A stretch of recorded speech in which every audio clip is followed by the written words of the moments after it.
So when I came to Adelaide, I was working in the city and there was a coffee shop. I recognized the word coffee and I went there, "Coffee, please." That's all I could say. And I saw her with a spoon of instant coffee in the cup and then she filled it up with water. And I thought, does she understand me? When I looked through the coffee, the name on the bottom of the cup, made in China. And I thought, this is no good. I remember listening to these ladies talking Italian on the bus. That was my first really encounter with Italians in Australia. Wow, are we in Italy? Are we in Australia? Are we in Adelaide? The Italian culture, it's always been very well known for good food, good grandparents. Food, I mean, where do I start? Meatballs, pizza, croquettes, gelato, coteletti. Passion, pride and love. Because all we do, we put passion, pride and love in it. Loud, family, loud family. There you go, one big loud family. Wow. Fun, loving, passionate, definitely passionate. They're good at talking with their hands, they're loud, fun, and if talking with your hands was a sport in the Olympics, we would definitely win. The arts are amazing, the Renaissance, fashion, sports, music, everything. They all come together somehow. It looks weird, it's like a toilet, it's like a tap, I don't know. I'll take you back to the day we won the Euro at Parliament House, where we have stormed King William Street in blue, in azzurro, with the Italian flag. Chanting and the drums, waving a few flares here and there. Loud and proud. Oh! That's what it is. A bunch of people getting together, celebrate. It's the closest I've ever been to being in Italy, and that feeling is so hard to describe because it's something I'll never forget. It's a moment in history.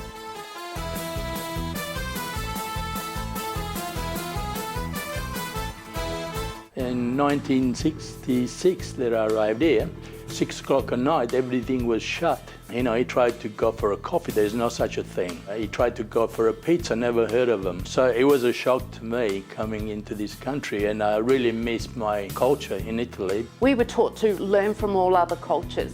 It was something that my father was challenged with, being a migrant. And he said, I never want you girls to experience racism like he did. The Italian festival, it's all about bringing people of different cultures together, and you don't necessarily have to be Italian to enjoy the things like food and the culture and the music. When we were younger, going to Carnevale on the weekends, walking around, the atmosphere is buzzing, the passion's in the air. The opening night in Vardon Avenue, just seeing all the generation dancing all together with live music and seeing everyone celebrating our culture in the centre of Adelaide. That was just great. I felt like I was back in Italy. The mall, when we'd meet up with everybody, relatives, friends. We had a cooking show, myself and Radio Italiana, at the Central Markets last year, and the amount of people that would just stop. There was a lot of Italians, but then there were a lot of non-Italians. It's important for people like me to be part of the Italian festival, so it never stops and we never fall apart. It means a lot to me, and I'm sure it means a lot to every other Italian. Italians here, they made so much progress in way of changing things, so I'm a lot more comfortable now. Like in other places in the world where Italians are 4th or 5th generation now, where they have lost a bit of the culture. I mean, they put pineapple on the pizza and they call spaghetti meatballs a thing, which are not a thing. We have to make sure that we keep the culture going for as long as we can. The Italian-Australian youth is an untouched sort of population, I think. It isn't all about speaking Italian. Yes, we do have to respect the past. It's up to us to sort of adapt to the generational change that's happening. If we don't continue this tradition, unfortunately, there is a chance that it may die out. I've got my own grandchildren here. We sit around the table on Sunday, we have lunch, and then they ask me all these 1,000 questions. How did you do this in Italy? Especially my son, he wants to make his sauce every year. From tomato, make something so beautiful that we, indulge in and every night nearly. Traditions that my parents had instilled in us, we carry down generations. I see my nieces and nephews do the same with their own children now, and it's beautiful. Funnily enough, I started a lot of traditions here in Australia as an Italian, because coming from up north in Milano, we lost a little bit of the tradition. So I started making the salsa here, I started making wine, I did the sausage for the first time. So it's good that coming to Australia really brought back those traditions in me.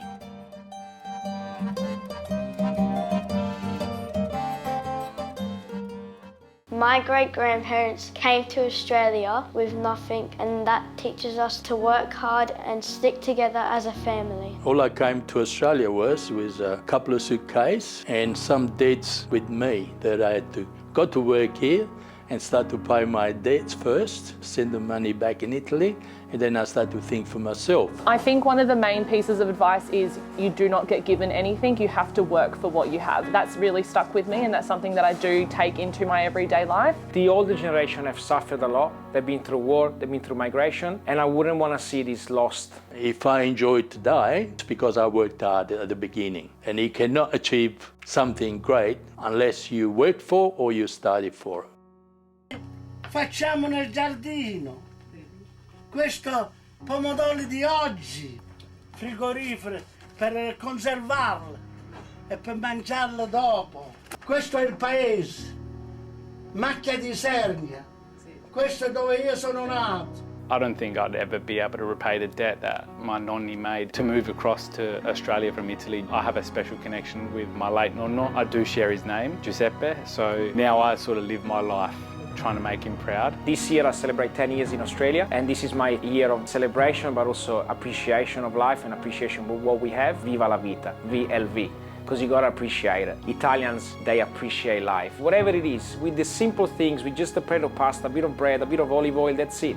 Appreciation is the key. The feeling of being Italian is about belonging. It's about community. What I try to pass on is always learn from your grandparents, parents. I believe we have a lot to teach to the new generation.